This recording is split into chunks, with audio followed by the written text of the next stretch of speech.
Okay, I think we're recording now. Okay, so uh, for those of you that just tuned in, we're fixing to go through, I guess, John chapter 2 or start looking at John chapter 2, but there's something I wanted to go through before.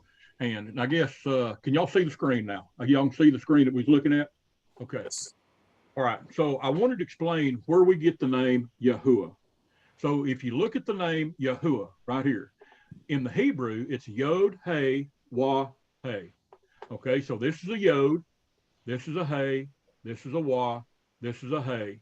So if you got Yod, Hey, Wah, Hey, now a lot of people will say that it's Yahweh or Yahovah or however there's a lot of different pronunciations of it, but there's one thing that is it's the smoking gun.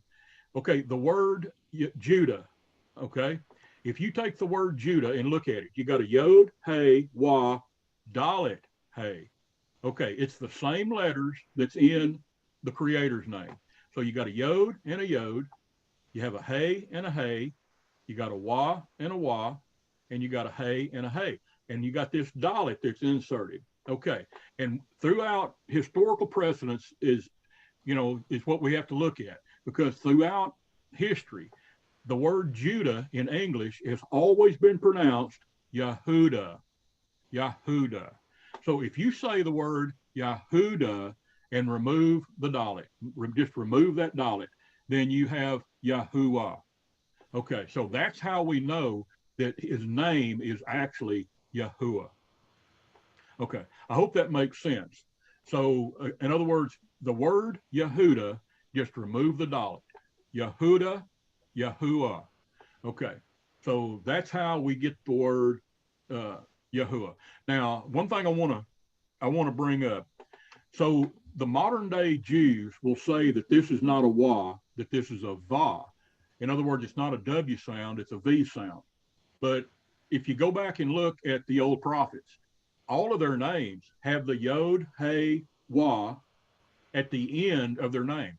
Jeremiah, for instance, is Yirmiyahu. Okay, it's not Yirmiyahu. Isaiah is Yeshayahu. It's not Yeshayahu. So, and there's over 100 of them that's in the Hebrew scripture that we know how to pronounce their name because of historical precedents. But and here again, none of them have the V sound. There is no proper name uh, in the Torah, in the scripture, with a V sound. Now there is a V sound, and that's, but it's not in a proper name, and it's not a Wah. It's a vet. But anyway, that's a different story. But the word Yahuwah, there is no V sound. So in the Hebrew, there's no J's and there's no V's. So we know that it's not Jehovah or Jehovah. It's not, so there's no J and there's no V. So you can't say that his name is either Jehovah or Yahovah, like a lot of people say, or Jehovah, or however you want to say, however you want to pronounce it. There's no J's and there's no V's. So the J is, came sometime later. It's an English edition, and the V actually came whenever they were in Babylon. They picked the V sound up when they were in the Babylonian captivity, but prior to the Babylonian captivity, there were no V sounds in the Hebrew language. So anyway, I was just going to throw that in. All right, let's look at this over. Let's look at the scripture now. Okay, looking at John chapter 2. Okay, so it says, on the third day, there was a wedding in Cana of Galilee, and the mother of Yeshua was there. Now, both Yeshua and his disciples were invited to the wedding. And when they ran out of wine, the mother of Yeshua said to him, we have no wine. Yeshua said to her, woman, what does your concern have to do with me? My hour has not yet come. So she's asking him to do something. She knows that he's capable of taking care of this problem, but evidently he wasn't quite ready to reveal who he is, because turning the water into the wine was the first miracle that that he performed according to Scripture. Now, there's other extra books that say otherwise, but uh, we're not looking at those right now. But in Scripture, it says that that this was his first miracle. But anyway, he said his hour had not yet come. So when he was telling her that he wasn't quite ready to reveal himself, but he goes ahead and does it anyway. His mother said to the servants, "Whatever he says to you, do it." So here, his mother, I guess, kind of exerted a little bit of pressure on him. It says, "Now there were set there 6 water pots of stone, according to the manner of purification of the Jews, containing 20 or 30 gallons apiece."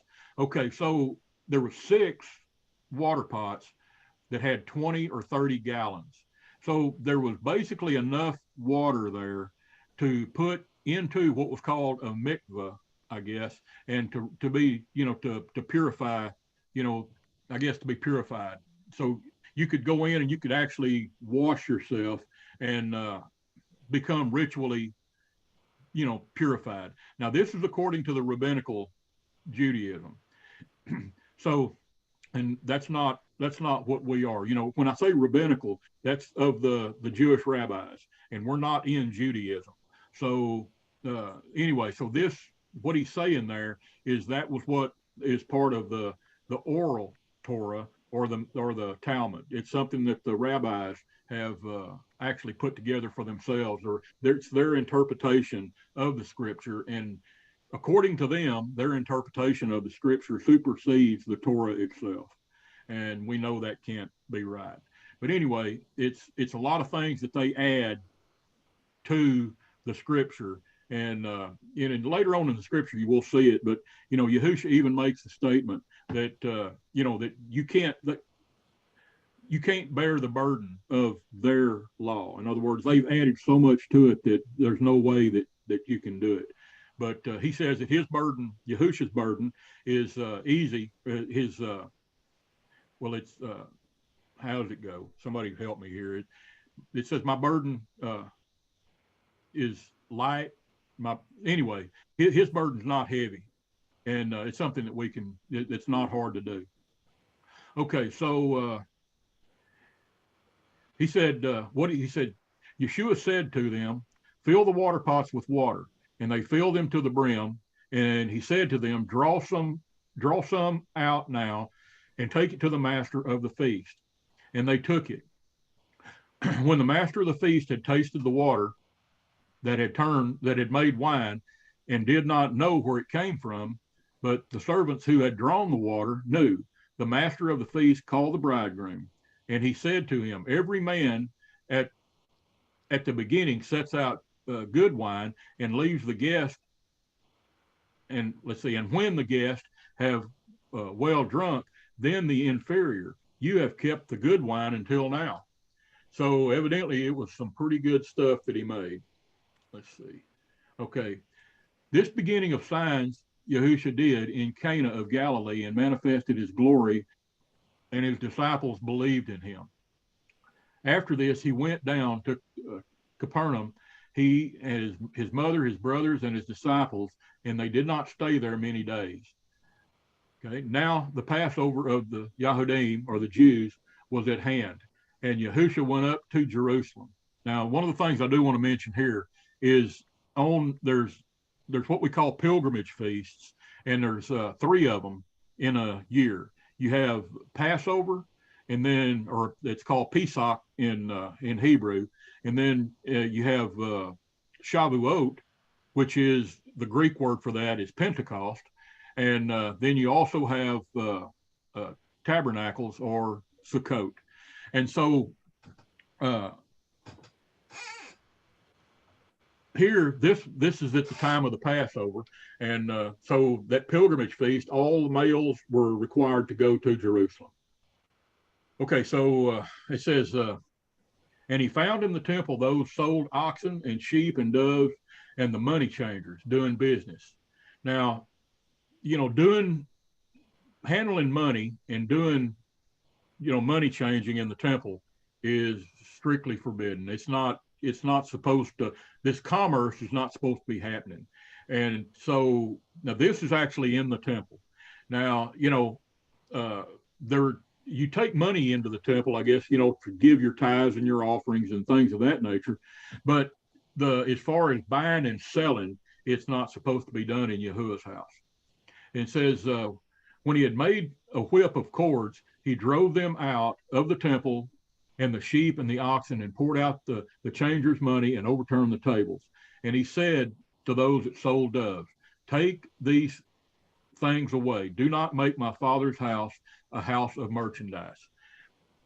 Then his disciples remembered that it was written, zeal for the house has eaten me up.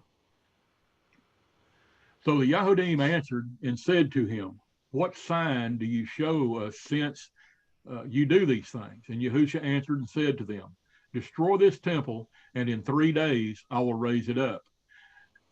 Then the Yahudim said, it has taken 46 years to build this temple, and you will raise it up in 3 days.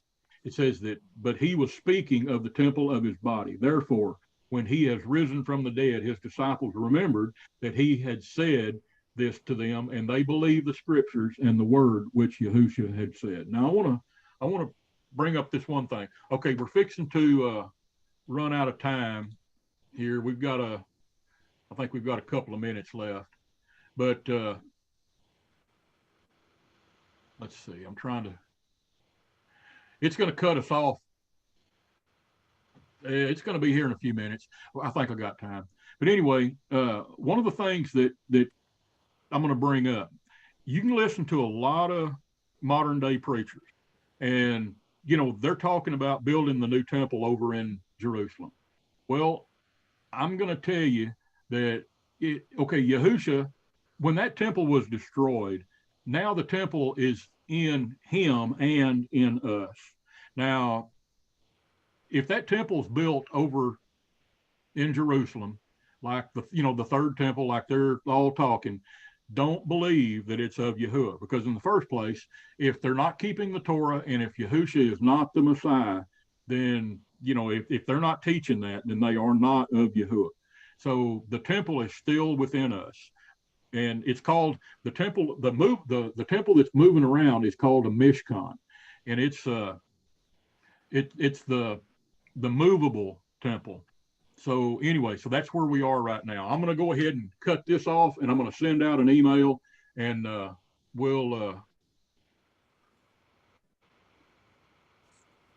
send out another email, and we'll pick back up in a few minutes. See you in a few minutes.